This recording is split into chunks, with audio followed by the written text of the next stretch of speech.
नमस्कार. Extra pen. नमस्कार. Study कॅम्पच्या पहिल्या सत्राच्या दुसऱ्या सेशनमध्ये तुमचं सगळ्यांचं परत मनपूर्वक स्वागत. सर्वप्रथम मराठी थिओसॉफिकल फेडरेशन, मिलिंद दादा, नागपूर लॉज यांचे मी मनापासून धन्यवाद देते, कारण त्यांनी इथे मला लेक्चर द्यायची संधी दिलेली आहे. आपल्या बाजूला इथे Radha Burnier, doctor Radha Burnier यांचा फोटो आहे आणि त्यांच्याच नावाचा हा हॉल आहे. आणि या ठिकाणी मोठे मोठे लेक्चर्स त्यांनी इथे आजपर्यंत बरेच लेक्चर्स दिले आणि तिथे मला संधी मिळाली हे माझं भाग्याचं आहे आणि ती संधी दिली त्याबद्दल खूप खूप शतशः धन्यवाद. काकूंची धन्यवाद. आणि नागपूर लॉजच्या अध्यक्षा त्यांनी परमिशन दिली म्हणून दादा मला इथे संधी देऊ शकला.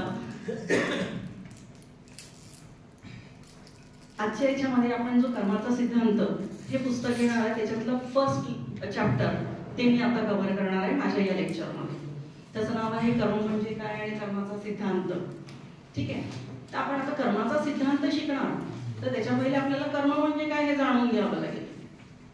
तर थोडासा मोठ्यांना तर बऱ्यापैकी माहिती आहे कर्म म्हणजे काय, आणि युथ स्टडी कॅम्प असल्यामुळे मी थोडासा भर लहान मुलांवर देऊ इच्छिते.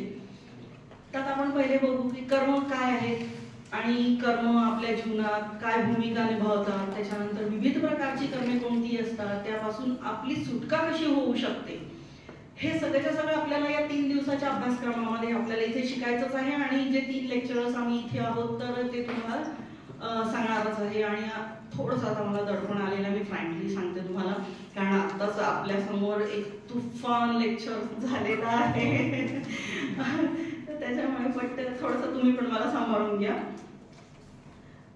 कर्म म्हणजे काय हे निश्चित सांगणे तर फार कठीण आहे. कोणी पण एका शब्दात असं सांगू शकत नाही, कारण नैसर्गिकरित्या श्वास घेणे हे एक कर्मच आहे. आपल्याला समजतं का आपण श्वास घेताना की आपण घेऊन राहिलेलो आहे, सोडून राहिलेलो आहे, की आता घ्यायचं आहे नाही घ्यायचं आहे, नाही. नैसर्गिकरित्या जे चालत आहे तेही एक कर्मच आहे. आणि मग एखाद्या युद्धात भाग घेणे म्हणजे जाणीवपूर्वक ते करणं हे एक कर्मच आहे. न कळता करणं किंवा जाणीवपूर्वक करणं, काही करणे हेही एक कर्मच असते आणि काहीही न करणे हेही एक कर्मच असते. आता कर्म म्हणजे काय? कर्म म्हणजे क्रिया, ज्याला आपण प्रक्रिया म्हणू शकतो, प्रोसिजर म्हणू शकतो, किंवा कर्म म्हणजे मी कार्य पण म्हणेल आहे, पण त्या कार्याला आपण फक्त कामच म्हणू, तिथे क्रिया नाही म्हणणार. ओके. हिंदू धर्मात कर्म हे कृतींचे परिणाम आहेत आणि हेच पुनर्जन्म ठरवत असतात. आता पुनर्जन्माचा शब्द, पुनर्जन्म हा मी शब्द इथे वापरलेला आहे. पुनर्जन्माचा बऱ्याचशा लोकांना विश्वास असतो नसतो, पण खरंच होतो का पुनर्जन्म? मग काही जण म्हणतात नाही, या जन्मात जे काय करायचं ते आपण करू, पुढचा जन्म कोणी बघितलं, बरोबर आहे, नाही माहिती आपल्याला मृत्यूनंतर काय होतं. पण मृत्यू कोणाचा होतो? कोणी सांगू शकेल मृत्यू कोणाचा होतो? करेक्ट, नश्वर देहाचा. मी इथे उभी आहे, मी कोण आहे? मंजुषा. ही याच जन्मपूर्ती आहे.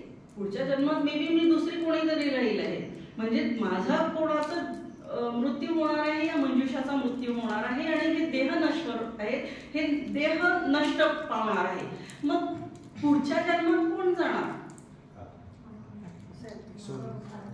येस, आत्मा जाणार. मग आता हे जे मी आत्मा, मग आता तुम्ही म्हणाल मग आता ह्याचा कर्माशी काय आहे, कसं जाणार पुढे? कर्म कोण करत आहे? मंजुषा करते आहे, पण ती एक साधन आहे. कोणाचं? ते आत्म्याचं. आत्मा समोर घेऊन जाणार सगळे कर्म. मग मी चांगलेही केले आणि वाईटही केले, ते सगळेच्या सगळे पुढे घेऊन जाणार आणि मग ती कर्माची मस्त शृंखला बनेल आहे माझी. त्याच्यामध्ये चांगले कर्म, वाईट कर्म ते, आणि त्याच्यानंतर मग ते पुढे मी अजून सांगणार जेव्हा आपण शिकू की संचित कर्म वगैरे काय आहे. आणि त्याच्यानंतर ती घडी बसेल आणि हळूहळू हळूहळू जसं दादाने मगाशी सांगितलं 777 जन्म घ्यावे लागणार आहेत. मी कुठल्या जन्मात हे मला अजूनही माहीत नाही. आणि असे करता करता मला ते पूर्ण माझे कर्म खोडून काढायचे आहे आणि त्याच्यानंतर मला मोक्ष मिळणार.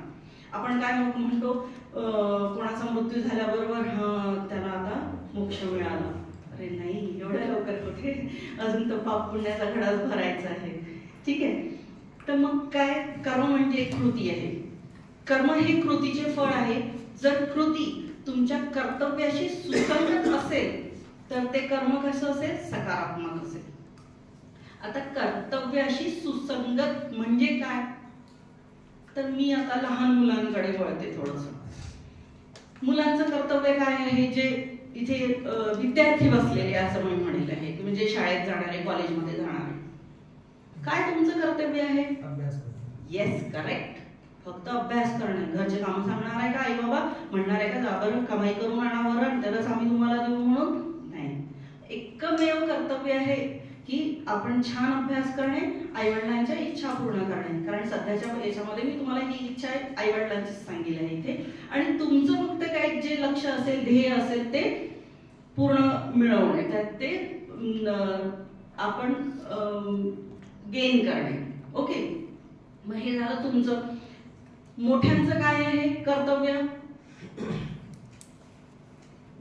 मुलं बाळ, नवरा बायको, आई वडील, सासू सासरे, नातेवाईक यांच्याबद्दलची जेवढीही रिस्पॉन्सिबिलिटीज आहे, जेवढेही कर्तव्य आहे ते पार पाडणे. म्हणजे नवऱ्याला बायकोला नवऱ्याचे, मुलांचे, मुलींचे, यांची सगळ्यांची कर्तव्य आपल्याला पार पाडावं लागणार आहे.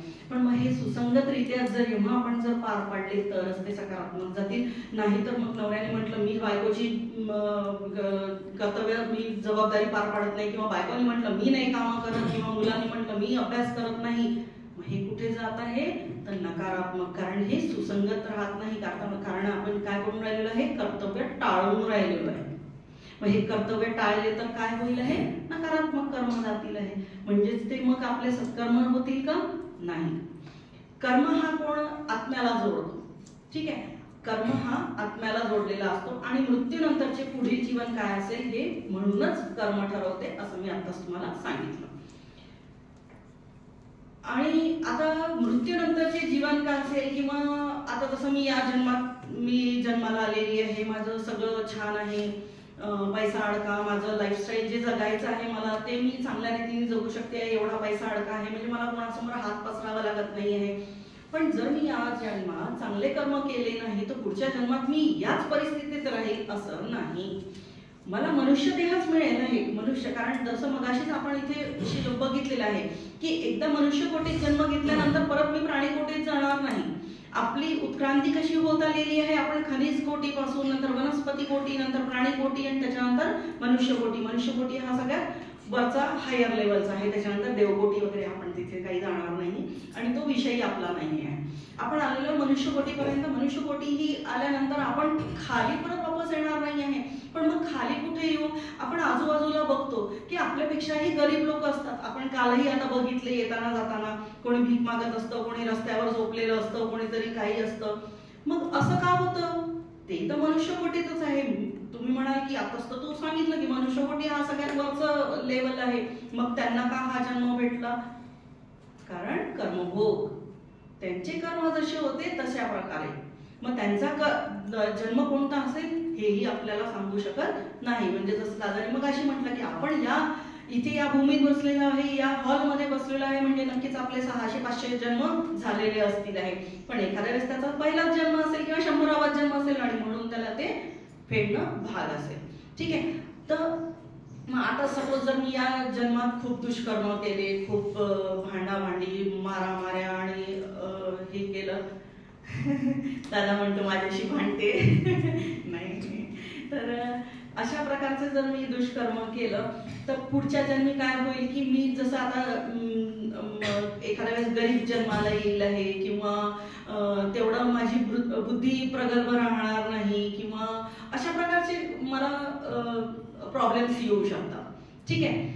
त्याच्यानंतर कोणत्याही विचार, शब्द किंवा कृतींचा कर्म हा अपरिहार्य परिणाम असतो. आता अपरिहार्य म्हणजे न टाळता येणार. मग आता मी का म्हटलेलं आहे हा विचार, शब्द आणि कृती?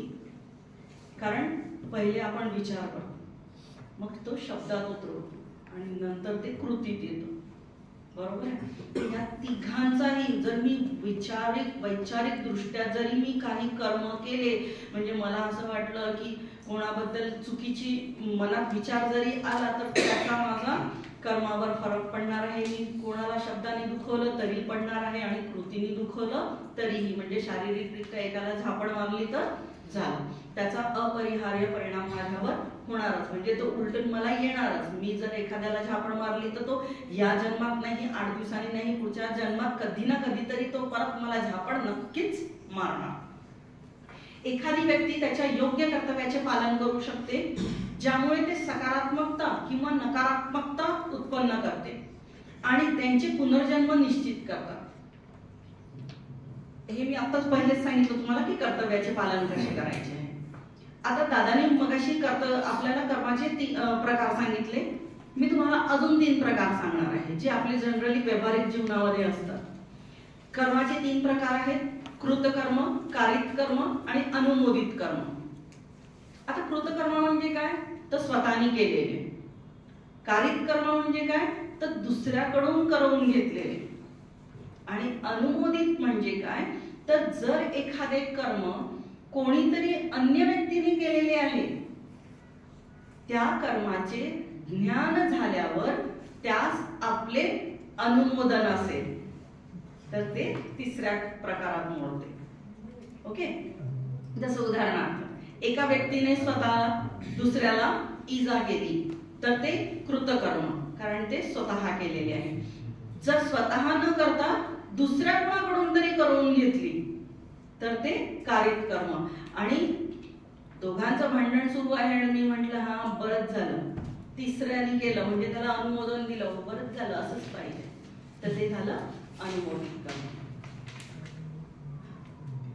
आता जसं आपण याच्यामध्ये एखाद्या लहान मुलांचं उदाहरण की 2 जण बसलेले असतात, झापड मारली, ज्या मुलांनी मारली, जसं आता कान्हा आणि विश्वेश बसलेला आहे, विश्वेशने कान्हाला मारलं, विश्वेशचं झालं कृतकर्म कारण त्यांनी स्वतः शारीरिक दृष्ट्या त्याला मारलं.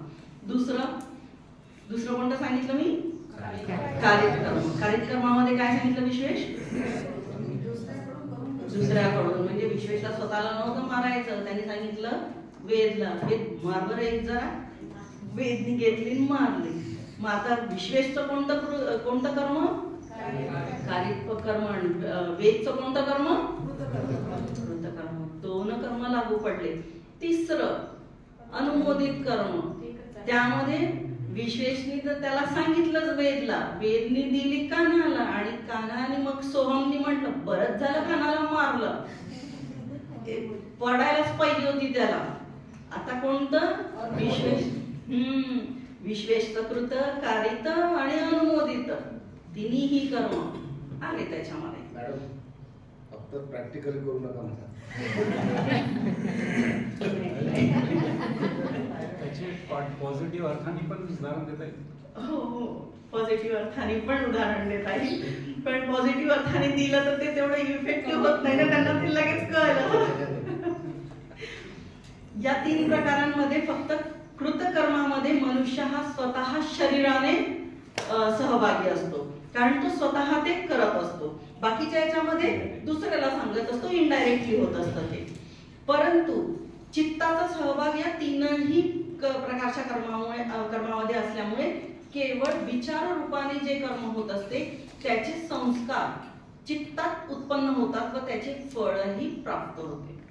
आता चित्तात म्हटलं तर म्हणजे काय? मनामध्ये, ध्यानामध्ये, जे आपण अवधानामध्ये जे म्हणतो आहे ते, की मग कोणी करो ना, कृतकर्म म्हटलं मी की त्याच्याकडून झालेलं आहे, बट मी जे 3 कर्म सांगितले ते 3ही चित्तामध्ये झालेले आहे, कारण ते 3घांच्याही द्वारे झालेले आहे. Okay, next. सामान्यपणे कर्म हा शब्द आपण शरीराद्वारे होणारी कोणतीही एखादी क्रिया असेल त्या अर्थाने समजला जातो, परंतु दर्शनांमध्ये, हिंदू दर्शनांमध्ये कर्म हा शब्द विशेषतः चित्ताद्वारे होणाऱ्या कर्माचा बोधक आहे असे म्हटले जाते. शरीराद्वारे ज्या क्रिया होतात त्यांना चेष्टा असे म्हटले जाते, पण चित्ताने दिलेल्या सूचनेनुसार शरीर केवळ एखादी क्रिया अंमलात आणण्याचे काम करत असते. म्हणजे मी जसं मगाशी सांगितलं ना की हा शरीर काय आहे तर फक्त एक साधन आहे जे चित्त, मन, आत्मा सांगून राहिला आणि मी करून राहिलेली आहे. मुख्यतः जी क्रिया करायची आहे आपल्याला त्याविषयीचा विचार आणि कर्म हे चित्ताद्वारेच होत असते. पहिले मनात येतं, मग आपण त्याच्यावर विचारही करतो, कधी कधी नाही करत आणि डायरेक्टच कृती करतो, बरोबर. त्यामुळेच चित्त कर्म करत असते. पण आपण कोणाला देतो? इंद्रियांना. आपल्या हाताने मारलं, पायाने मारलं, आई मला त्याने पायाने मारलं भांडतो ना आपण, भाऊ भाऊ बहीण भाऊ. चित्तामध्येच त्याचे संस्कार उत्पन्न होतात आणि त्याच्या फळाचा अनुभवही चित्ताद्वारेच घेतला जातो. याही मध्ये मी तुम्हाला पुढे नंतर सांगणार आहे की वैचारिक कर्म, तर वैचारिक कर्माचा कुठल्या याच्यावर भाग पडतो, मनाने केलेले कर्माचा मनाच्या याच्यावर असतो, मनोदेहावर वगैरे, हे आपण पुढे येणार आहे. पण आता हे आपण जे फर्स्ट लेसन मध्ये बघत आहोत त्यामध्ये मी इथे सांगते तुम्हाला. प्रत्येक कर्म हे मनातून निर्माण झालेल्या इच्छेमुळेच घडते, तेव्हा अनावश्यक गोष्टींविषयीचं आकर्षण वाटणारे विचार मनातून पूर्णपणे काढून टाकायला हवे. आता अनावश्यक गोष्टींचं आकर्षण म्हणजे मगाशी जसं दादानी सांगितलं की भौतिक याच्यामध्ये आपण काल गेलो तिथे मस्त मंदिरातही गेलो, सगळं गेलं, पण फक्त 2-4 जणांनी जी गोष्ट बघायला बघायची होती ती बघितली नाही. बाकीचे सगळे आपण सेल्फी काढण्यात, फोटो काढण्यात मग्न राहिलो. तर हे जे थोड्याशा गोष्टी आपण जे अनावश्यक गोष्टींकडे आकर्षण आहे ते कमी करायला पाहिजे, असा तो मनाचा उद्देश होता दादाचा. मनाला व इंद्रियांना ताब्यात ठेवता आलं पाहिजे. मनाला आणि इंद्रिय, जोपर्यंत मन म्हणणार नाही इंद्रिय काम करणार नाही. आपण म्हणतो ना की म्हणजे लहान मुलांना पण सांगणार हात काय स्वतः काम करतो का? नाही. जोपर्यंत इन्स्ट्रक्शन्सच भेटणार नाही तो हात हलणार नाही, पाय हलणार नाही. माझं मी बोलती आहे ते पण मला सगळे इन्स्ट्रक्शन्स मिळून राहिलेले आहे. ठीक आहे. तर म्हणून इथे आपण म्हणत आहे की मनाला व इंद्रियांना पण ताब्यात ठेवता आलं पाहिजे. मी काय बोलून राहिली, मी कशी बोलून राहिली, मी उभी कशी आहे, मी चालते कशी आहे, मी वागते कशी आहे, ह्या सगळ्यांकडे आपल्याला लक्ष ठेवता आलं पाहिजे. म्हणजे त्यांना ताब्यात ठेवता आलं पाहिजे, कुठे काय कसं वागायचं. काहीही काम केलं तरी त्याला आपण कर्मही म्हणतो. गीतेमध्ये आता जसं मगाशी दादांनी शिकवलं आहे त्याच्यामुळे मी याच्यावर जास्त भर देणार नाही, हे शॉर्ट मध्ये सांगते आहे. मी जे इथे आणलेलं आहे नोट करून मी ते फक्त वाचून दाखवते तुम्हाला. गीतेमध्ये कर्माचे 3 प्रकार दिलेले आहेत, दादांनी ऑलरेडी सांगितलेलं आहे. पहिलं आहे अकर्म. होय, काही न करणे म्हणजेही अकर्मच आहे. योग्य ठिकाणी योग्य वेळी कर्म केलेच पाहिजे, नाहीतर अकर्म हेही कर्म असून त्याची फळे पण भोगावीच लागतात. दादांनी मगाशी सांगितलं जसं प्राजक्ताने केलं नसतं तर मग हे की नाही, ते काय अकर्म झालं. दुसरं विकर्म. विकर्म म्हणजे काय? तर विरुद्ध किंवा विपरीत कर्म, ज्याला आपण उलट कर्म असं म्हणू. दादांनी थोडंसं दादांनी वेगळे उदाहरण घेतलं होतं त्याच्यामध्ये आणि खूप विस्तारून तुम्हाला छान सांगितलेलं आहे, त्याच्यामुळे मी याच्यामध्ये पण डिटेलमध्ये जाणार नाही. त्याच्यानंतर तिसरं आहे सकर्म. सकर्मामध्ये मी म्हणेल आहे की जे सहेतू केलेले कर्म असतात, की ज्याच्या मागे माझा हेतू आहे काहीतरी, ते सकर्म झाले. अकर्म आपण ऑलरेडी सांगितलेले आहे. आणि या सकर्मामध्ये चांगला वाईट कोणतेही हेतू असू शकतात.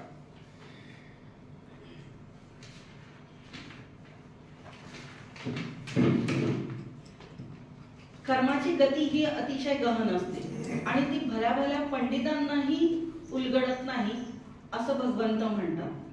आणि म्हणून गीतेत भगवंतांनी सांगितलेलं आहे की तुला कुठून ती कर्माची गूढ उकळणार आहे. जर पंडितांनाच उकलली नाही तर आपल्या सर्वसामान्य लोकांना ती उलगडणार आहे का? आणि म्हणून ते म्हणतात की मी तुला फक्त कर्मबंधनातून सुटण्याची एक युक्ती सांगतो. तू फक्त कर्म करत राहा, कर्मफलाची अपेक्षा ठेवायची नाही. मुलांनी फक्त आई वडिलांचं ऐकायचं, अभ्यास करा, पास व्हा, छान. आत्ताच का करायचा, कशाला करायचा, पुढे जाऊन काय होणार आहे प्रश्न विचारू नका. चांगल्यासाठीच सांगून राहिलेले आहे, कारण आई वडील तुमच्यासाठी भगवंत आहे. सध्याच्या परिस्थितीत काय होते या पूर्ण जन्मातच.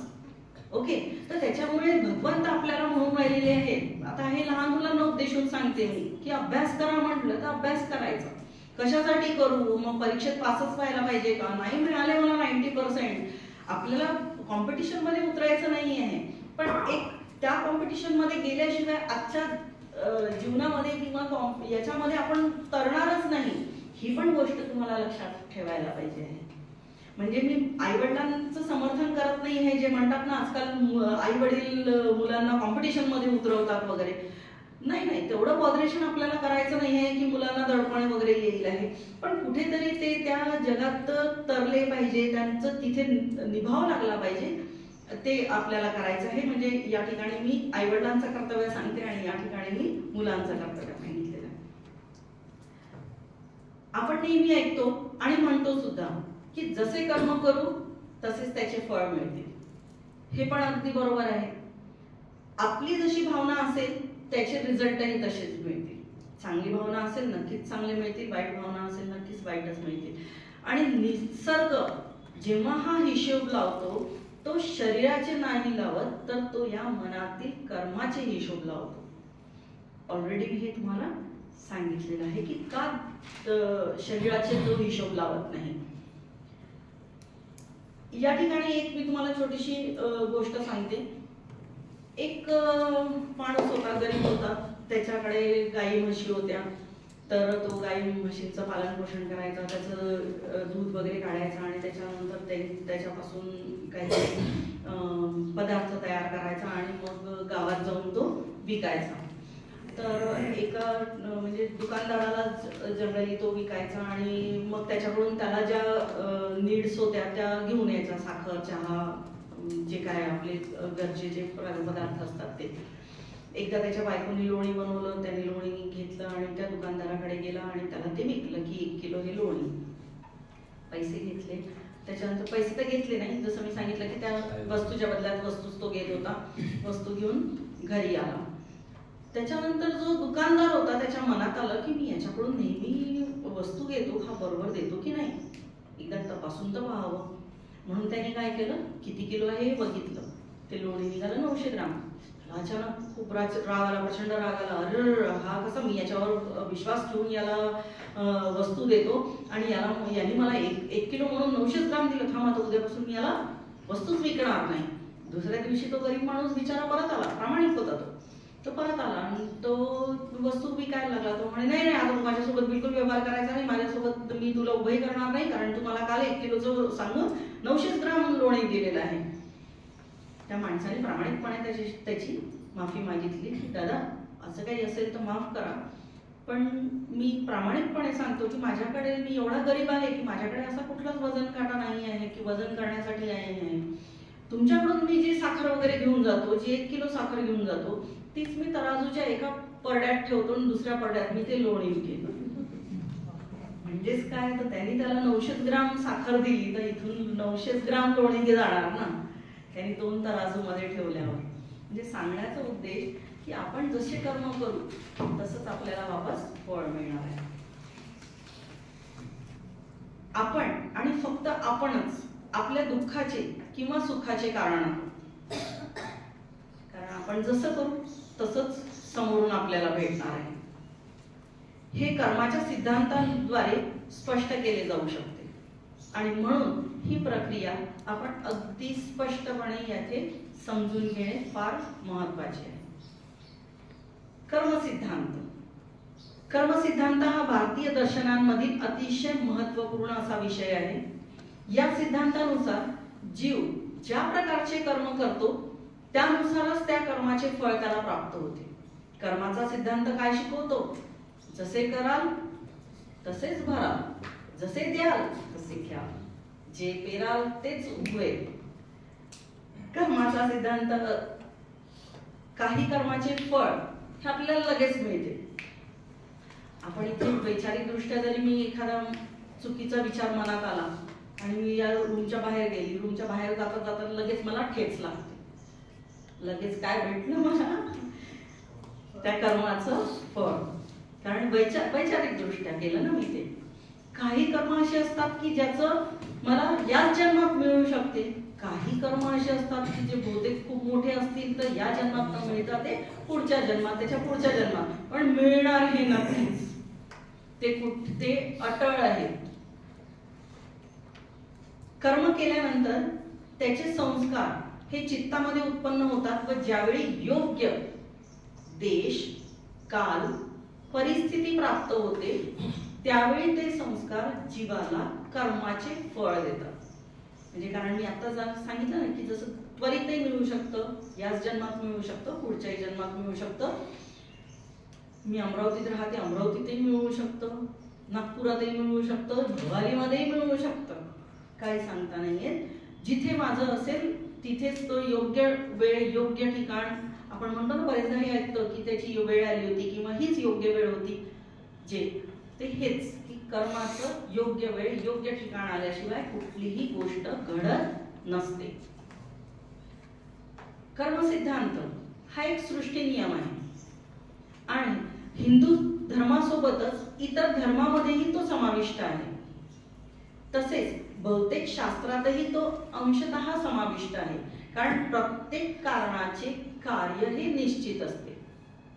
आता कारणाचे कार्य म्हणजेच काय, तर जे आपण करतो आहे ते कार्य, कारण, आणि त्याचे परिणाम म्हणजे कार्य.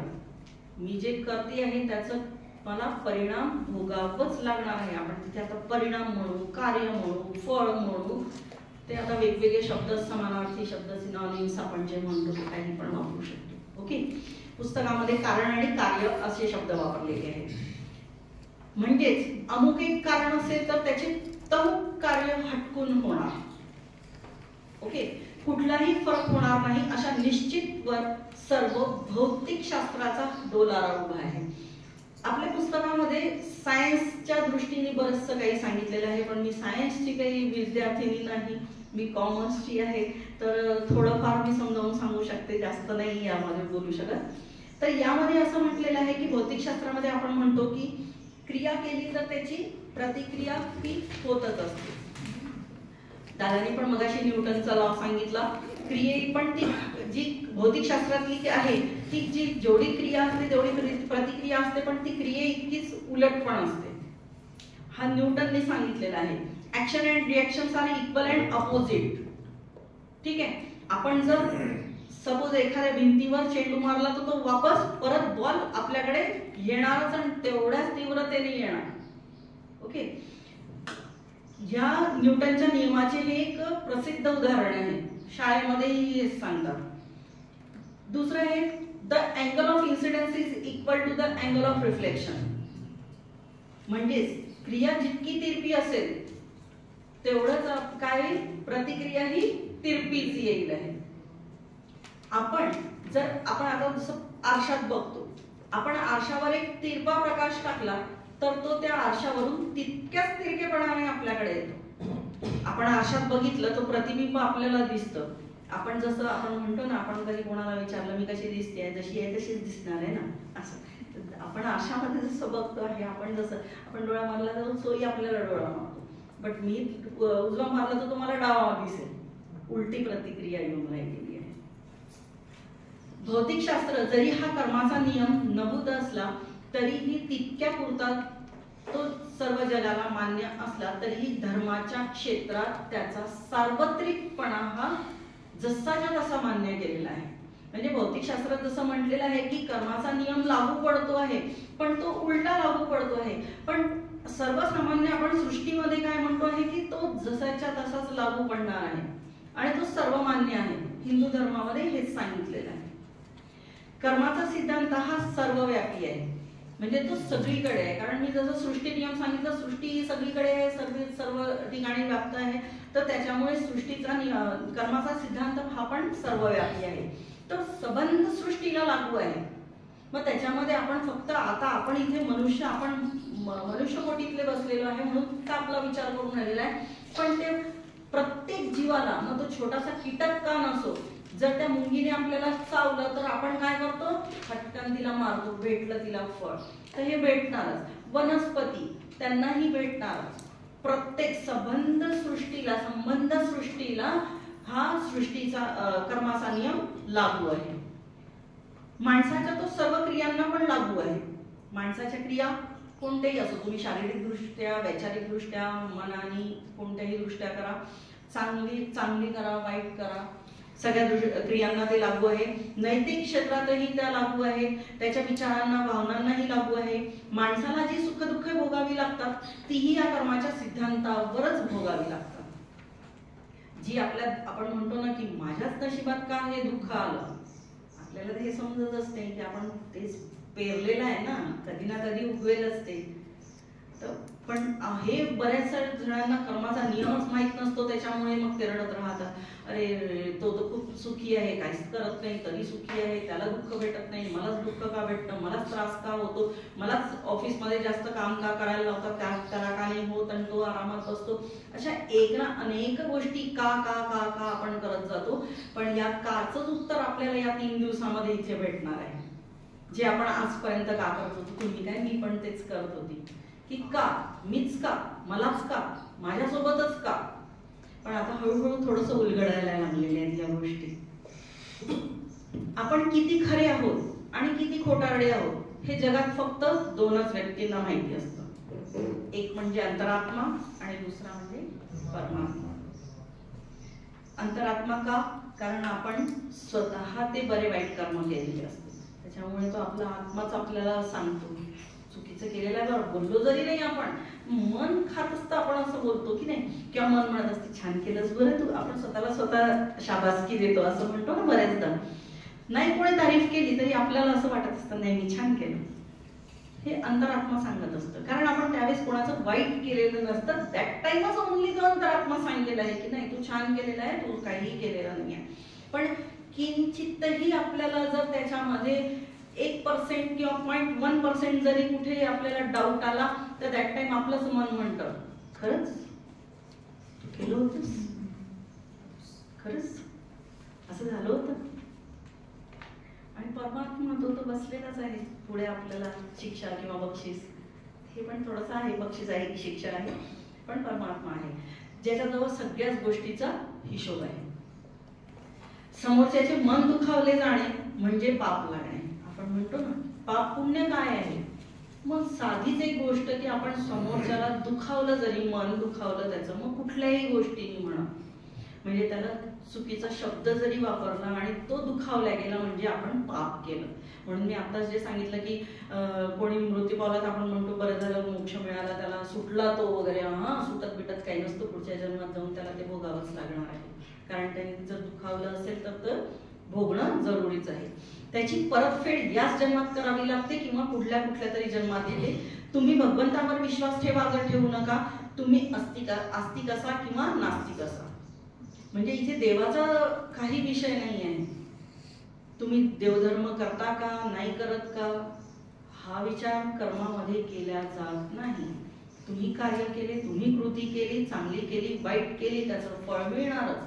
तुम्ही देवदेव कितीही करा ना, या जन्मात होईल आहे हो, पुढचं जन्म काय त्या कर्माचे फळ तुम्हाला भोगावेच लागतील. चांगल्या वाईट गोष्टींचा हिशोब सव्याज परत करावा लागतो. सव्याज माहिती आहे ना, इंटरेस्ट, ते द्यावंच लागतं आपल्याला. एका पुस्तकात मी असं वाचलं होतं की जो राजा धृतराष्ट्र माहिती आहे, पार्थ नाही माहिती, महाभारत माहिती आहे. हा, महाभारतामध्ये कोण कोण होतं. येस, आणि एक आंधळा राजा होता का रे, त्याचं नाव काय होतं, काय होतं त्याचं नाव, धृतराष्ट्र. त्याला मुलं होते बहुतेक, होते किती मुलं होते, 100. 2 तर प्रसिद्ध होते. कोणते,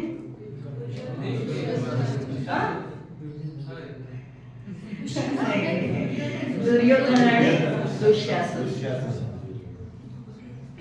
आणि मग राजा वगैरे झाला आणि काही काळानंतर घमासान युद्ध झालं, सगळं माहिती आहे. आणि त्याच्यानंतरच भगवद्गीता वगैरे पण लिहिल्या गेली, त्याच याच्यावर झालं हे सगळं. मग त्या युद्धामध्ये या धृतराष्ट्राचे सगळे 100च्या 100 पुत्र मारले गेले. धृतराष्ट्र राजा बिचारा खूप हताश झाला.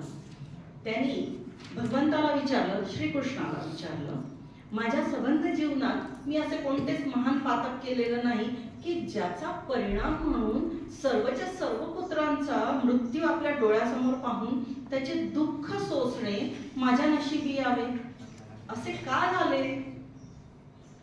तेव्हा भगवान श्रीकृष्ण धृतराष्ट्र राजाला म्हणाला, आपले पूर्व जन्म असतात, त्याची काही कर्म असतात, पण त्याला ते काही पटायला तयार नाही. मग श्रीकृष्णाने काय केलं, त्याला दिव्य दृष्टी दिली की तू पूर्वजन्मात बघू शकतोस म्हणून, की तू कोण होता आणि काय होता.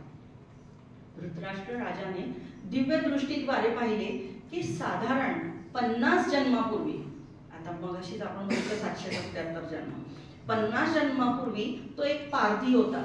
आता पारधी कोण असतो? शिकार करणारा है ना, पक्ष्यांची शिकार वगैरे करणारा पारधी होता. आणि पक्षी पकडण्यासाठी त्याने एका वृक्षाला आग लावली.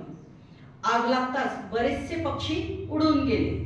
मात्र आगीची झळ लागल्याने त्यातील कित्येक आंधळे झाले. तर पक्ष्यांची 101 लहान पिल्ले उडू न शकल्यामुळे आगीत होरपळून मेली. धृतराष्ट्र राजाची त्यावेळची ती क्रिया होती, कारण तो त्यावेळेस पारधी होता आणि त्यांनी आग लावलं. त्याच्या कर्माचे फळ कित्येक जन्मानंतर देऊनच शांत होते. कित्येक जन्मानंतर धृतराष्ट्र राजाचे 100 पुत्र युद्धात मारले गेले आणि तेव्हाच ते कर्म पूर्ण झाले, कारण त्यांनी त्या पक्ष्यांची पिल्लं मारली ना. कर्म हे फळ देऊनच शांत होत असते. प्रत्येक चांगल्या वाईट गोष्टीचा हिशोब हा होतोच. हा प्रत्येक कर्माचा सिद्धांत आहे. चांगले कर्म चांगले फळ देऊनच शांत होतो. वाईट कर्म हे वाईट फळच देऊन शांत होत असते. फक्त वेळ आणि काळ ही पुढे मागे होऊ शकते आणि हाच कर्माचा सिद्धांत आहे. आता आपल्याला ठरवायचे आहे की आपल्याला आपले कर्म कसे करायचे. जैसे त्याचे कर्म तैसे फळ देतो रे ईश्वर, हे गाणे आपल्याला सगळ्यांना परिचित आहे. दुसऱ्या अध्यायात भगवंतांनी अर्जुनाला कर्मफळाकडे समत्व दृष्टीने बघ असं सांगितलं, युद्ध कर सांगितलं. त्याबरोबरच स्थित प्रज्ञेची लक्षणं पण सांगितली. स्थिर बुद्धी मनुष्य मनःशांती लावून ब्राह्मस्थितीप्रत कसा जातो तेही समजावलं. कर्म माणसाला करावंच लागतं, पण कर्मामागील विचार किंवा ज्ञान हे कर्मापेक्षाही श्रेष्ठ आहे. तेव्हा निश्चयात्मक बुद्धी प्राप्त करून घे आणि शांती मिळव असा सुद्धा उपदेश केला. हे आपण पूर्ण गीतेमध्ये बघितलेलेच आहे, किंवा गीता ज्यांनी वाचली त्यांना माहिती असेल, किंवा आजकाल ह्या सगळ्या गोष्टी कॉमन झालेल्या आहेत. दुसऱ्या अध्यायातील संपूर्ण तत्वज्ञान हे सांख्य तत्वज्ञान म्हणून ओळखलं जातं. सांख्य म्हणजेच काय, तर ज्ञान. भगवंताचा सर्व उपदेश अर्जुन एकाग्रतेने ऐकत होता. अर्जुन भगवंताचा सरळ, प्रांजळ आणि मनाचा सखा, तसाच भक्तही आहे. अर्जुनाने आधी केलेल्या वैदिक अभ्यासामुळे त्याच्या मनात ज्या शंका निर्माण होत होत्या त्या मित्राच्या नात्याने तो श्रीकृष्णाला विचारत होता आणि दोघांमधल्या सख्य भक्तीच्या नात्याची त्या ठिकाणी आपल्याला जाणीव होते. अर्जुनाच्या परखड प्रश्नाचे 3ऱ्या अध्यायामध्ये उत्तर मिळाले. अर्जुनाने भगवंताला विचारले, हे जनार्दना, तू प्रथम मला युद्ध करणं हेच माझं कर्तव्य आहे असं सांगितलंस, पण नंतर म्हणाला की कर्मापेक्षा ज्ञान श्रेष्ठ आहे. ज्ञानामुळे शांती मिळते असंही सांगितलंस. मी त्यामुळे आता पूर्णपणे गोंधळून गेलेलो आहे. तू मला असं घोटाळ्यात न पाडता एक काय ते निश्चित सांग, करू की नाही करू, कर्तव्य करायचं की काय करायचं. भगवंतांनी या प्रश्नाचं जे उत्तर दिलं त्यामधून कर्मयोगाचं संपूर्ण तत्वज्ञान आपल्या समोर उलगडतं. भगवंत म्हणाले, अरे अर्जुना, फार पूर्वीच मी 2 मार्ग सांगितलेले आहेत, एक ज्ञानाचा आणि दुसरा कर्माचा. पण ज्ञानाचा मार्ग हा सांख्यांसाठी आहे, म्हणजे ज्ञानी लोकांसाठी आहे, तर कर्माचा मार्ग हा सर्वसाधारण योग्यांसाठी आहे, म्हणजे आपल्या सर्वसामान्य तुमच्या माझ्यासाठी आहे. त्याच्यामुळे ज्ञान मिळवणे हेही जरुरी आहे, पण कर्माला सोडता कामा नये. आता नेक्स्ट आपल्या लेसन मध्ये जो आहे की कार्यकारण भाव दिलेला आहे. आता कार्यकारण भाव म्हणजेच काय, तर सृष्टीत सर्वत्र कार्यकारण भाव आहे. कार्यकारणाची व्याख्या म्हणजे काय, तर एक गोष्ट अगोदर व्हावी आणि न चुकता त्याची दुसरी नंतर त्याचा परिणाम किंवा दुसरी गोष्ट निर्माण व्हावी असा त्याचा जर संबंध असला तर पहिलीला आपण कारण म्हणतो आणि दुसरीला आपण कार्य म्हणतो, म्हणजेच परिणाम म्हणतो. कार्यकारण भाव म्हणजे काय, तर एखादी गोष्ट जी अगोदर झालेली आहे किंवा अगोदर व्हावी आणि न चुकता दुसरी गोष्ट त्यानंतर यावी किंवा निर्माण व्हावी, याला आपण कार्यकारण भाव. त्याच्यामधला जो संबंध असतो त्यामधला आपण पहिला आपण म्हणजे कारण आणि दुसरा म्हणजे परिणाम किंवा कार्य. म्हणजे एक आपण काहीतरी काम केल्याशिवाय त्याचं फळ किंवा कार्य किंवा परिणाम मिळणारच नाही. Is it cause and effect? हो म्हणू शकतो आपण, की जसं आता मी पुढे उदाहरण घेतेच आहे. मी विस्तवात हात टाकला. विस्तवाचं काम काय,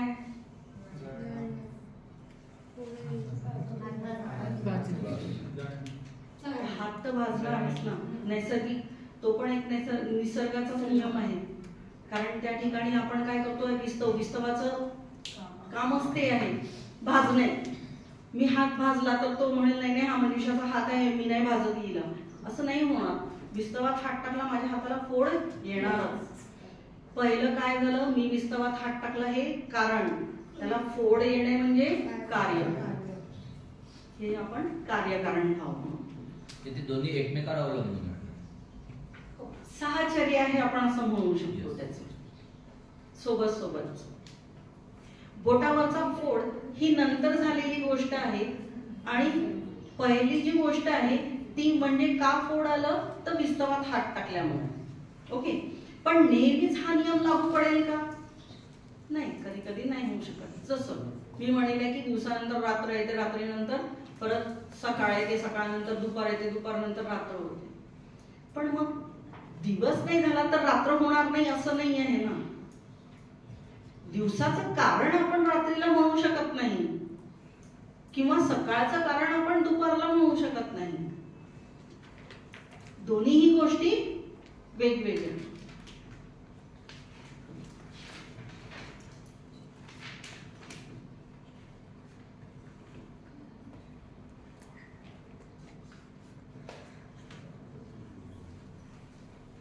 पुष्कळदा ही जी प्रक्रिया आहे की विस्तवात बोट टाकल्यानंतर हात टाकल्यानंतर त्याला फोड येणे, या प्रक्रियांचे आपल्याला ज्ञानच नसते. आपल्याला फक्त माहिती आहे की जर आपण हात टाकला तर आपल्याला फोड येणार. आपण लहान मुलांना म्हणतो चटका लागेल बरं का त्याचा, पण तो चटका कशामुळे लागत आहे, एक प्रक्रिया असते जी सायन्स ज्यांचं आहे त्यांना माहिती आहे. ठीक आहे, एक गोष्ट आणि त्याच्यानंतर त्याचा परिणाम, याच्या मधात एक प्रक्रिया चालते जी प्रोसिजर असते. ती कधी कधी आपण दृश्य याच्यामध्ये म्हणू शकतो, पण ती जास्ती मॅक्झिमम टाइम्स ती अदृश्य स्थितीतच असते जी आपल्याला दिसत नाही. कारण फक्त हात टाकल्याबरोबर बोटाला जेव्हा फोड आला तेव्हाच ते माझं की हा परिणाम झालेला आहे. पण त्याच्यामध्ये काय काय झालं, कसं माझं कुठून जळलं, कोणत्या स्किनच्या स्तरापासून जळलं आणि कुठे गेलं, कसं झालं, काय झालं, ही प्रक्रिया आपण बघत नसतो. ठीक आहे, आणि ती प्रक्रिया आपल्याला डोळ्यांनी दिसतच नाही, डायरेक्ट फक्त फोडच दिसतो, परिणामच दिसतो. आता काही जण म्हणतात की कारण आणि कार्य या दोन वेगवेगळ्या गोष्टीच नाही. नाण्याला जशा दोन बाजू असतात पण नाणे हे एकच असते. काठीला जसे दोन टोकं असतात पण काठी एकच आहे. जर खूप मोठी काठी असली तर इथून इथपर्यंत नेती आहे, तर मी जर इथे उभी असली तर मला एकच टोक दिसेल, दुसरं टोकच दिसणार नाही. किंवा नाणं, एकच कॉइन जर सरळ असं ठेवलेला आहे आडवा, मी एकच बाजू दिसेल, जोपर्यंत मी त्याला पलटणार नाही तोपर्यंत दिसणार नाही. किंवा मी उभी जरी ठेवली तर मी लेफ्ट हँड साईडने राहिली तर लेफ्ट हँड साईडचीच दिसेल, राईट हँड साईडची राहिली तर राईट हँड साईडचीच दिसेल आहे. म्हणून आपण असं म्हणतो आहे की म्हणजे काही जण म्हणतात की या कारण आणि कार्य या काही दोन गोष्टी वेगवेगळ्या नाही, ती एकच वस्तू आहे आणि एकाच वस्तूच्या दोन अंगांना आपण कारण आणि कार्य असे दोन नाव दिलेले आहे. नाण्याच्या दोन्ही बाजू आपण एकदम पाहू शकत नाही. एक बाजू अगोदर बघतो आणि नंतर उलटून ती दुसरी बाजू बघतो. त्याचप्रमाणे एक कुठलीही गोष्ट जी घडलेली आहे तिचा पहिला भाग अगोदर आपल्याला दिसतो. पहिलं काय दिसलं? मी हात टाकला, बरोबर? म्हणजेच काय, कुठली जी गोष्ट घडलेली आहे ती पहिली आपल्याला दिसते आणि त्यानंतर आपण तो अनुभवतो व त्याला आपण कारण आणि नंतर दुसरा भाग जो बघतो त्याला नंतर आपल्याला अनुभवास मिळतो, त्याला आपण परिणाम असे म्हणतो.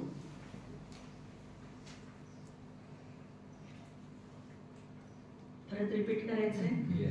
क्वेश्चन मार्क्स दिसतात हे बरेचसे म्हणून. नाण्याच्या दोन बाजू दिसत नाही हे कळलं. त्या एकदम बघू शकत नाही. त्या जी एक आपण अगोदर बघतो आणि नंतर दुसरी बघतो. त्याचप्रमाणे एकच कुठलीही गोष्ट जी घडलेली आहे तिचा पहिला भाग अगोदर आपल्याला दिसतो, जी ऑलरेडी घडून चुकलेली आहे.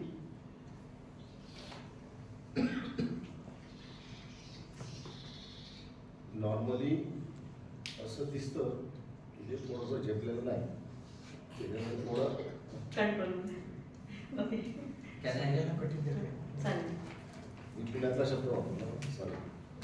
मला असं वाटतं मंजुषाला जे सांगायचं आहे, विथ रिस्पेक्ट परमिशन, मी थोडं ते एक्सप्लेन करतो की आपण कुठल्याही घटनेकडे एकाच दृष्टिकोनातून बघतो.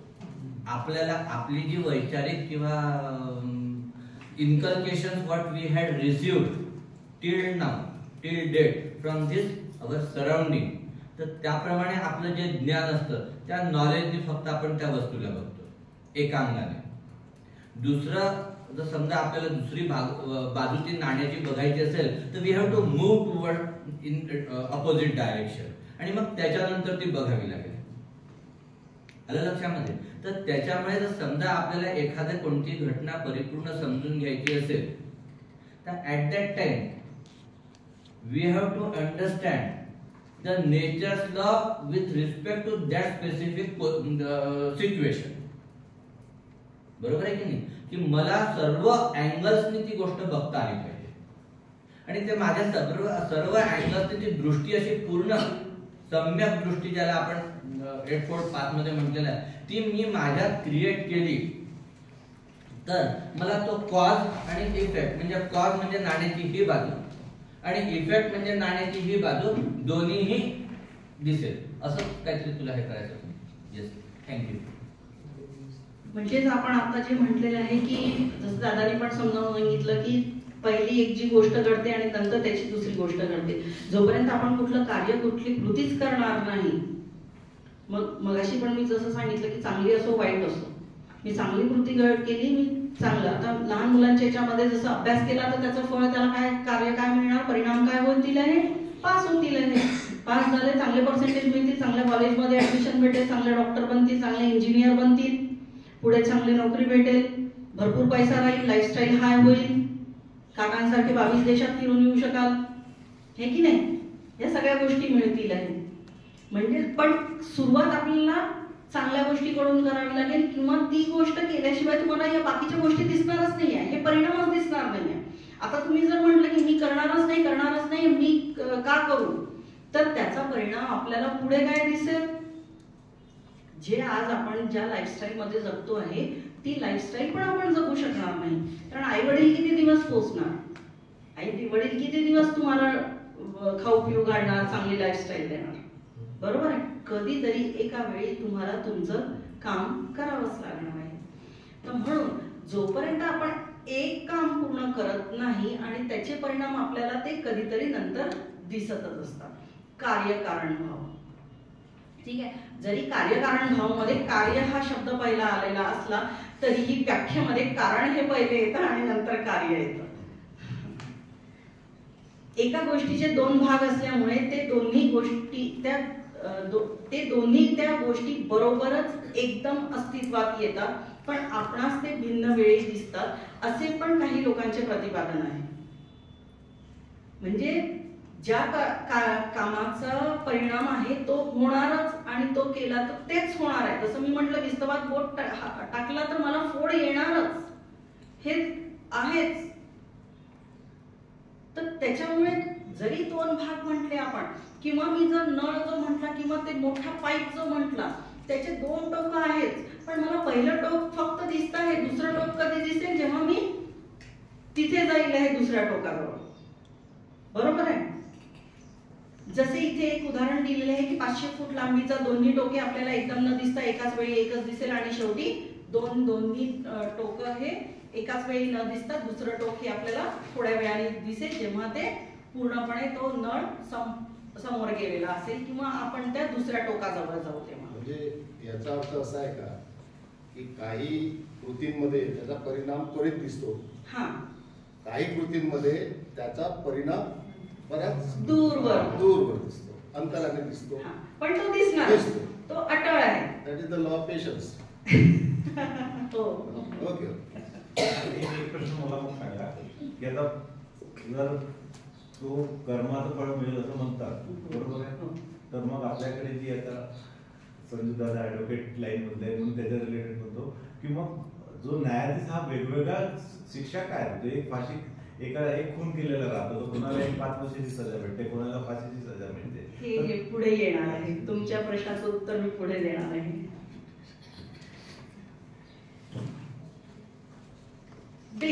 लगेच आताच याच लेक्चर मध्ये देणार.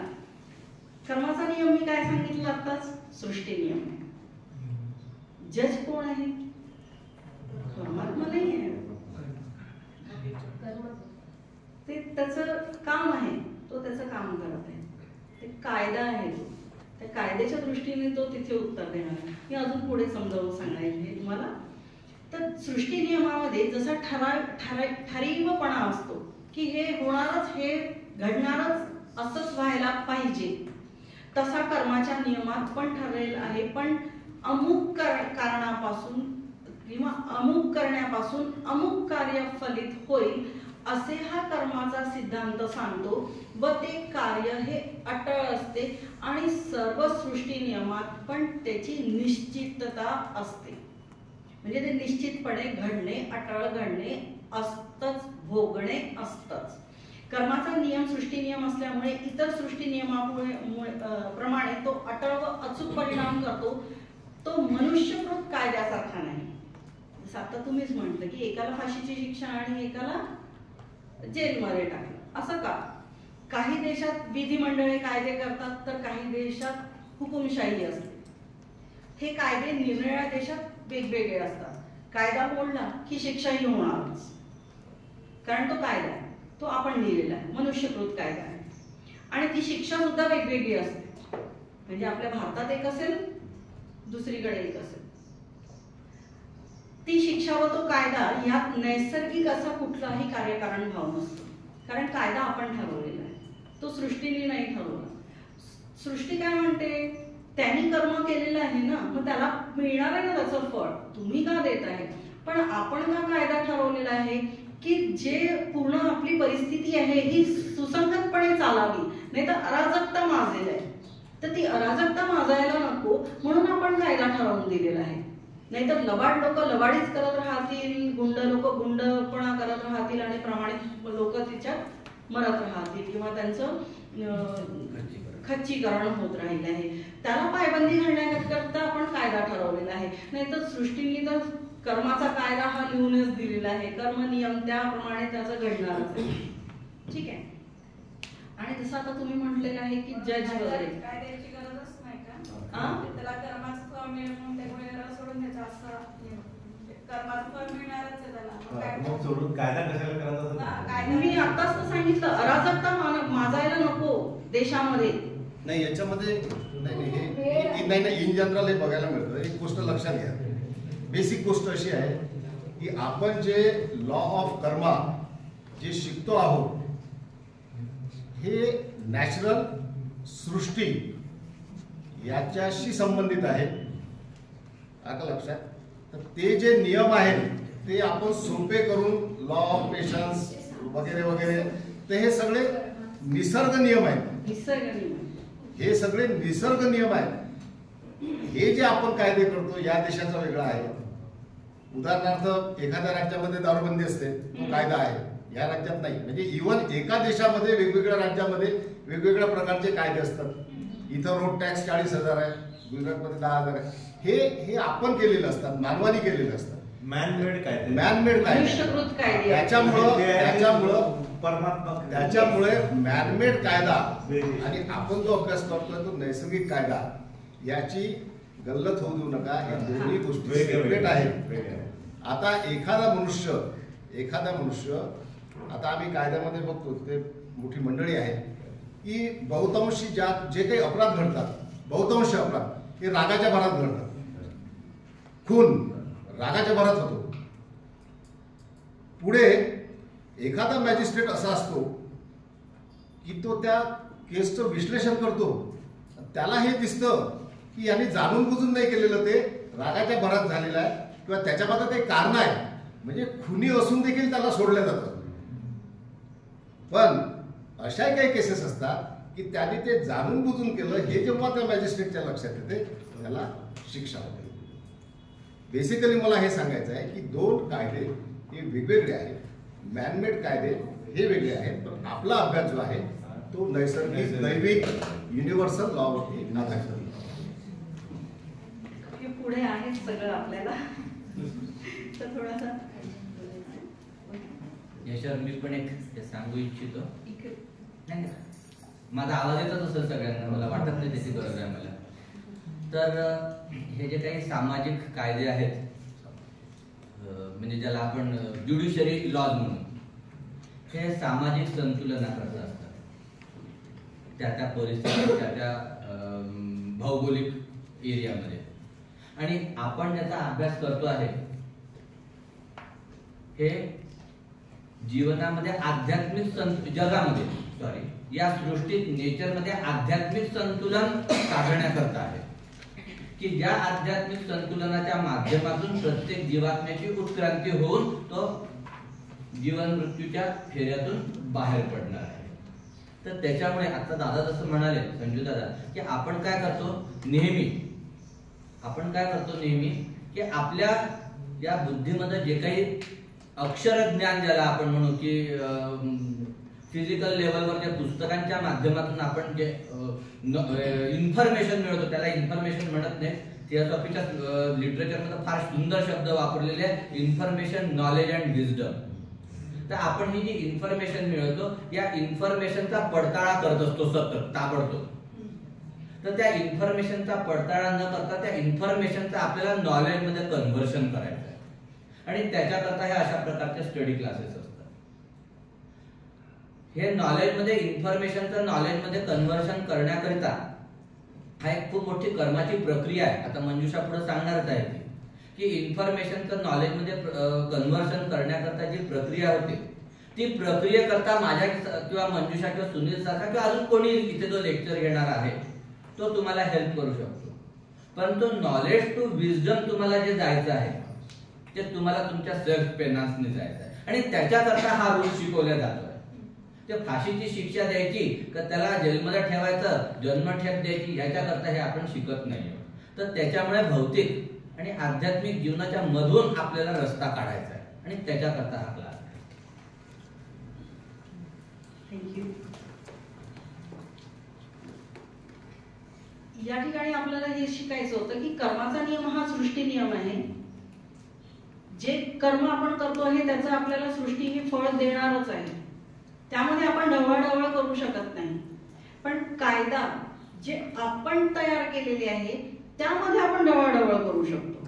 कारण जसं आता काकांनी सांगितलं की कुठे दुसरीकडे काही म्हणजे जसं रोड टॅक्स असतात किंवा पेट्रोलचे भाव असतात किंवा शिक्षा असते, कुठे दारूबंदी असते, हे सगळीकडे वेगवेगळे असतात.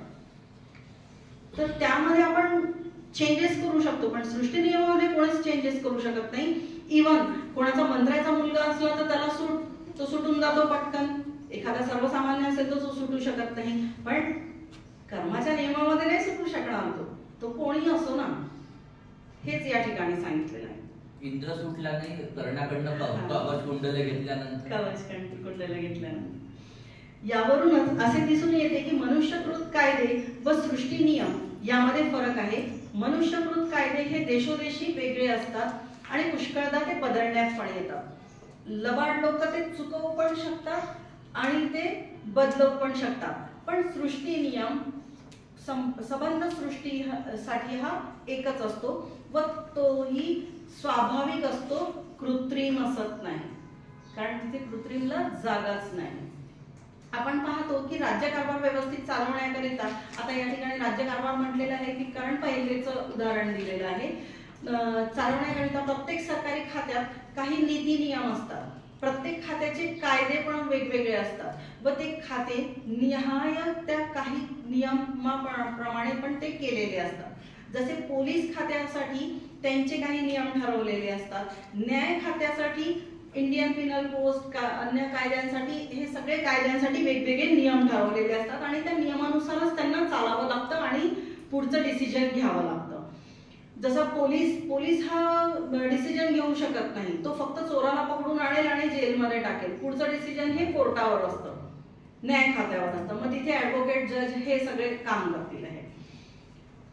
पण याचप्रमाणे अखिल सृष्टी ब्रह्मांडाचे संचालन हे व्यवस्थित राहण्यासाठी सूर्य हा नियमितपणे उगवतो. तो म्हणतो का आळशीपणाने मला कंटाळा आलेला, मस्त पाऊस मिळालेला, मी झोपतो जरा, असं नाही म्हणू शकत.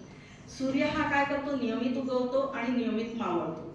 पृथ्वी, ग्रह, नक्षत्रे यांना पण ठराविक गती असते, नाहीतर ते एकमेकांवर आदळतील. हे लहान मुलांना पण शिकवलेलं आहे वर्गामध्ये. गती असते, ठराविक वेळ, उन्हाळा, पावसाळा, हिवाळा. आता थोडस काही गोष्टी चुकून राहिलेल्या, आपल्या इथे नागपूरला अवेळी पाऊस येऊन राहिलेला आहे, पण तरीही ज्यावेळेस जे ऋतू आहे ते त्याच वेळेस येतात. अवेळी एखादा आला तर चालतो. आता हे जे येऊन राहिलेलं आहे हे आपल्याच बरोबर. या सर्व गोष्टी योग्य वेळी घडून विश्वाचा कारभार व्यवस्थित चालवण्यासाठी या निसर्गाचे काही नियम केलेले आहेत आणि हे सर्व विश्व नियम आधाराने व्यवस्थित चालतात आणि त्यात कधीही कुठलीही गडबड होत नाही. या कर्म कायद्याचे एक खास असं वैशिष्ट्य आहे जे जगातील मानव निर्मित कायद्यात काही ना काही अपवाद, exceptions to the rule provision वगैरे असतात. असं कुठलंही एक्सेप्शन रूल आपल्या निसर्ग नियम कायद्यात म्हणजे कर्म नियमामध्ये भेटणार नाही, सापडणार नाही. पण या परमेश्वर निर्मित कर्म कायद्यात कुठलीही अपवाद, म्हणजे जसं मी म्हटलं की मिनिस्टरचा मुलगा आहे, राजाचा मुलगा आहे, असं कुठेही चालणार नाही. त्यांनी चूक केली, शिक्षाही मिळणारच, किंवा त्या शिक्षा नाही म्हणू शकत आपल्याला, परिणाम, त्याला फळ ते मिळणार. शिक्षा हा शब्द प्रॉपर नाही आहे. या ठिकाणी अजून एक उदाहरण देते, बस 5 मिनिटं. राजा दशरथ हा प्रत्यक्ष भगवान रामचंद्राचा पिता, पण त्यालाही या कर्मसिद्धांतानुसार पुत्रविरहामुळे मृत्यूला सामोरे जावे लागले. त्यावेळी प्रभू रामचंद्र असे म्हणू शकले नाही की राजा दशरथ माझे वडील असल्यामुळे कर्म कायद्यात थोडी सूट द्या, मी वनवासातून जेव्हा 14 वर्षानंतर येईल तेव्हा मग त्यांना मृत्यू मिळू द्या, असं नाही म्हणू शकले. म्हणजेच काय तर निर्गुण निराकार शुद्ध ब्रह्म पण जेव्हा सगुण साकार बनवून ते देह धारण करून रामचंद्र रूपाने या भूतलावर अवतारित झाले तेव्हा त्यांनाही या कर्म कायद्याचे तंतोतंत पालन करावे लागले. कर्माच्या कायद्यात कोठेही विलंब नाही, पळवाट नाही, कोठेही अपवाद नाही, वशिलेबाजी तर बिलकुलच नाही. नाहीतर देवाला करतो ना आपण मन्नत मागतो वगैरे वगैरे, असं काही नाही. हे कायद्याचे म्हणजे निसर्ग नियम कायद्याचं खास एक वैशिष्ट्य. आता जसं मी मगाशीच म्हटलं होतं की शिक्षा, तर कर्म कायद्यामध्ये शिक्षा नसते आणि बक्षीसही नसतं. शिक्षा आणि बक्षीस हे आपल्या पुरती मर्यादित असतं. जे पेरावे तेच उगवते ह्या म्हणण्याप्रमाणेच शिक्षेची इथे कुठलीही कल्पना नाही. मी जर शेतात गहू पेरले तर मला गहूच मिळेल आहे, मी निवडुंगाचं रोप पेरलं तर त्याला काटेच येतील, त्याच्यामुळे मला काटेच भेटतील आहे. त्यावेळेस मला फुलं खूप सुगंधित असं काही मिळणार नाही. हे स्वाभाविक परिणाम आहेत. एकाला गव्हाचे बक्षीस मिळाले आणि दुसऱ्याला निवडुंगाचे काटे मिळाले म्हणजेच त्याला शिक्षा मिळाली असं आपण नाही म्हणू शकत. आणि ते बरोबरही नाही, कारण बक्षीस व शिक्षा या दोन्हीही गोष्टी वेगवेगळ्या आहेत. चांगला अभ्यास केल्याबद्दल एखाद्या विद्यार्थ्याला बक्षीस मिळतं ना, शाळेमध्ये मेडल मिळतं, बक्षीस मिळतं बाकी. आणि एखादा जर गुन्हा केला एखाद्या माणसाने तर त्याला शिक्षा देतं, कायदा शिक्षा देतं. तर बक्षीस देणारी व शिक्षा करणारी माणसे त्या घटनेच्या पाठीमागे असतात. शिक्षा बक्षीस कोण देत आहे, प्राइज कोण देऊन राहिलेलं आहे, तर शाळेतले शिक्षक, प्रिन्सिपल वगैरे. आणि इकडे कोण देत आहे तर जजेस वगैरे. तर या दोन्ही गोष्टी काय आहेत, मनुष्यकृत गोष्टी असल्यामुळे त्याबाबत अन्याय होण्याचा संभव पण असतो. म्हणजे बरेचदा असतं ना की मला तर जास्त मार्क मिळाले होते पण तो ना मॅडमचा जास्त लाडका आहे आणि त्याच्यामुळे त्याला भेटलंय, मला नाही मिळालं, असं होतं. हे असं या गोष्टी संभव असतात. पण हे कधी जेव्हा बक्षिसे आणि शिक्षा या बाबतीत असतं तेव्हा. बक्षिसे व शिक्षा या पुष्कळदा भल्याबुऱ्या माणसांच्या लहरीवर पण अवलंबून असतात. आणि म्हणूनच कर्माच्या नियमात बक्षिसाचा आणि शिक्षेचा प्रश्नच उद्भवत नाही, कारण हे माणसाच्या लहरीवर असतात. देवाचा किंवा सृष्टीचं असं काही लहर वगैरे नसते की मला आज खूप मस्त आनंद, माझा आज मी खूप हॅप्पी आहे, देव असं म्हणतो का? नाही. सृष्टी असं म्हणत नाही किंवा निसर्गाने असं म्हणत नाही की मी आज हॅप्पी आहे तर चला कोणी किती पाप करू द्या, छूट छूट छूट, आज सबको छूट, असं नाही होणार. बक्षीस तो सृष्टी नियम असल्यामुळे फक्त परिणामाचाच प्रश्न त्यात येतो. माणसाने सत्कर्म केले तर त्याला सुख मिळते आणि दुष्कर्म केले तर त्याला दुःखच मिळते. आणि हेच कर्माचा सिद्धांत सांगतो. पण परत सत्कर्म करणाऱ्याला ईश्वर सुखरूपी बक्षीस देतो व दुष्कर्म करणाऱ्या माणसाला तो दुःखरूपी शिक्षा करतो असंही म्हणतात. हे बरोबर आहे का? नाही. ईश्वर काय आपल्यासारखा आहे की हा माझ्या जवळचा तर याला बक्षीसच देऊ, हा माझ्या दूरचा तर याला जाऊ द्या, शिक्षाच याला, किंवा मला नाही आवडत तो, वगैरे वगैरे वगैरे. काही भाविक जे असतात ते लोक याच्याही पुढे जाऊन म्हणतात की ईश्वराची खूप स्तुती केली तर आपली खूप भरभराट होते किंवा आपल्यावर तो कृपा करेल वगैरे. आणि जो ईश्वर भक्ती करत नाही तर त्याला त्याच्यावर देव कोपेल वगैरे. ईश्वर काय आपल्यासारखा आहे, सामान्य माणसासारखा? माझं नाही ऐकलं तर मी रागराग करेल, माझ्या मनाचं नाही केलं तर मी चिडेल आहे? नाही. ईश्वर आहे तो असं भेदभाव करत नाही. तुम्ही त्याची भक्ती करा, नका करू. कर्म चांगले ठेवा, फळ चांगलेच मिळेल. दुष्कर्म करू नका, सत्कर्म करत राहा. तुम्ही देवाची भक्ती म्हणजे देवदेव जरी नाही केलं, देव म्हणजे काय, एक असं न दिसणारी एक शक्ती आहे ज्याला आपण प्रत्येकाने वेगवेगळे नावं दिलेले आहे. म्हणजे मगाशी जसं दादानी धर्म सांगितले की वेगवेगळे धर्म आहे आणि वेगवेगळ्या धर्माने वेगवेगळे नावं दिलेले आहेत त्या देवाला. का म्हणून दिले? आपणच दिलेली आहे. कारण प्रत्येकाने त्या गोष्टीला घाबरलं पाहिजे, कुठेतरी ती गोष्ट अटकाव्यात आली पाहिजे, नाहीतर काय होईल, परत अराजकता माजेल. जशी आपण मगाशी कायदा नियम ठरवला, कशासाठी? अराजकता माजू नये, कोणीही आपल्या मनाने काहीही करू नये त्यासाठी. मग आपण लहान मुलांना म्हणतो ना, लहान मुलांना कसं समजावतो की असं कर बरं, नाही तर देव परागवेल. अरे लहान मुलांपर्यंत ठीक असतं, पण हे आता आपण इथे शिकतो आहे तर हे आपल्याला समजायला पाहिजे. कर्माचा कायदा असतो. ईश्वर आपल्या सामान्य माणसांसारखा नाही. तो लोभी संतापी नाही, स्तुती प्रिय पण नाही की माझी ज्याची स्तुती केली त्याला मी भरभराट करेल आणि जो लोभी आहे, संतापी आहे त्याचा मी राग करेल. स्वामी विवेकानंदांनी म्हटल्याप्रमाणे आपण सर्व जसे आहोत आणि जे काही होऊ इच्छितो त्यास आपण स्वतः जबाबदार असतो.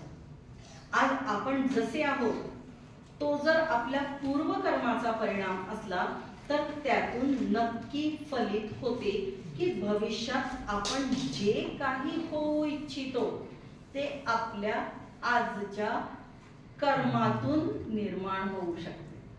म्हणजे परत इथे जे मी संचित कर्म वगैरे पुढे सांगणार आहे नेक्स्ट लेक्चरमध्ये, संचित कर्म, क्रियमाण कर्म आणि प्रारब्ध कर्म, ते हेच विवेकानंदांनी सांगितलेलं आहे की आपल्याला भविष्य चांगलं पाहिजे असेल तर आपल्याला क्रियमाण कर्मही चांगलंच ठेवावं लागेल. आणि म्हणूनच जगताना आपली भूमिका काय असावी आणि कशी असावी याचे ज्ञान आपल्याला असणं फार जरुरी आहे, जे आपण आपल्या या 3 दिवसाच्या क्लासमध्ये शिकणार आहोत. मी अपेक्षा करते की तुमचे जे काही प्रश्न असतील किंवा तर ते मी आता तुम्ही जे इन्स्टंट विचारले त्याच्यावरही पूर्ण उतरू शकली असेल, किंवा काकांनी आणि मला दादानी मदत केली त्याबद्दल त्यांचे पण धन्यवाद. आणि अजूनही काही प्रश्न असेल तर ते तुम्ही लिहून शरीर जवळ देऊ शकता आणि उद्या किंवा परवा मी त्याची उत्तरं नक्कीच देण्याचा प्रयत्न करेन. धन्यवाद. त्याच्यानंतर एक छोटंसं क्लिप आहे माझ्याजवळ, 5 मिनिटाची क्लिप आहे कर्माच्या सिद्धांतावर, ती फक्त 5 मिनिटं